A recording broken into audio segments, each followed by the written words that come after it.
Garden ഏരിയയിൽ പുതിയ കോലം പ്രത്യക്ഷപ്പെട്ടിരിക്കുകയാണ്. നാളത്തെ പ്രോമോ വന്നിട്ടുണ്ട്. ബാക്ക്ഗ്രൗണ്ട് മ്യൂസിക് കേട്ടിട്ട് ആദ്യം നമ്മുടെ ശ്രീതു ആണ് ഇറങ്ങി ഓടുന്നത്. ഗാർഡൻ ഏരിയയിൽ ചെല്ലുമ്പോൾ ഒരു കോലം നമ്മുടെ വയലിലും പാടത്തും ഒക്കെ വെക്കുന്ന പോലെ ഒരു കോലമാണ് കാണുന്നത്. ഒരു ചട്ടിത്തലയൊക്കെ ഉണ്ട്. ബാക്കി എല്ലാവരും കൂടി ശ്രീതുവിന്റെ കൂടെ വരുന്നു. ചട്ടി പൊക്കി നോക്കുന്നു. ആരാണെന്ന് മനസ്സിലാവുന്നുണ്ട്.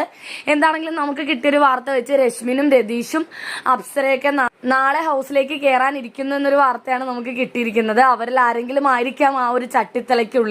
അതിനിടയ്ക്ക് പ്രോമോയില് നമ്മുടെ ഋഷിയെയും ജിൻഡോയൊക്കെ കൺഫെഷൻ റൂമിലേക്ക് ബിഗ് ബോസ് വിളിക്കുന്നതായിട്ടും 2 അപകടകാരികളായ ജയിൽ പുള്ളികൾ ജയിലിൽ ചാടിയിട്ടുണ്ടെന്നൊക്കെ പറയുന്നുണ്ട്. അപ്പൊ മറ്റേ കൊലപാതകം ടാസ്ക് കൊടുക്കാനുള്ള പുറപ്പാടാണെന്ന് തോന്നുന്നു. അതായത് ഓരോരുത്തരായിട്ട് കൺഫെഷൻ റൂമിൽ വിളിച്ചിട്ട് ഒരാൾ കുറ്റം ചെയ്തു, ഒരാൾ കൊലയാളിയാണ്, അപ്പൊ അത് കണ്ടുപിടിക്കണം എന്നുള്ള രീതിയിൽ കഴിഞ്ഞ സീസണിലൊക്കെ ചെയ്തില്ലേ, അതുപോലെ തന്നെ കൊലയാളി ആരാണെന്ന് കണ്ടുപിടിക്കുന്ന ടാസ്ക് ആണ് കൊടുത്തിരിക്കുന്നത്. അവസാനം ഒരു സെമിത്തേരിയുടെ സെറ്റപ്പ് ഒക്കെ കാണിച്ചിട്ടുണ്ട്. ഒരുപാട് കല്ലറകളൊക്കെ കാണിച്ചിട്ടുണ്ട്. നാളത്തെ എപ്പിസോഡിന് വേണ്ടി നമുക്ക് കാത്തിരിക്കാം. എന്തായാലും ടാസ്ക് അടിപൊളിയായിരിക്കും. എക്സ് കണ്ടസ്റ്റൻസ് ഒക്കെ കൂടി വരുമ്പോഴത്തേക്കും എന്താണെങ്കിലും കളി ഉഷാറാവും.